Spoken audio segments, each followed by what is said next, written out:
Bizimle dalga geçiyorlar. 10 lirayla kendi geçiniyorsa ben de geçinirim. 3 yerden 5 yerden maaş alıyorlar.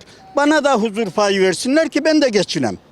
Bize yok mu kardeş? Emekliye huzur yok mu? Bugünkü günümüzde nasıl şükredeceğiz bizim? Seçimden sonra daha kötü olacağız. Yerin dibine gireceğiz. Seçimden sonra. Şimdi bizi oyalıyorlar. Aldım, verdim. 7 lira, 8 lira, 10 lira. Bunlar bizimle dalga geçiyor. Seçimden sonra hep yerin dibine gireceğiz ama yine el kaldırıyoruz. Yine huzur payı olmaz. Ya ölürse ne demiş? Hasta ölüyor. Ölen de bizdik zaten. Ezilen de bizdik, ölen de bizdik. Ölürse hasta olsun. Bunların kö. Kendilerine niye şey yapmıyorlar? Bir gecede hemen maaşlarını yükseldiler, zam yapıyorlar. 3 yerden 5 yerden maaş alıyorlar. Huzur payı diyorlar. Bana da versinler huzur payı. Ben de istiyorum.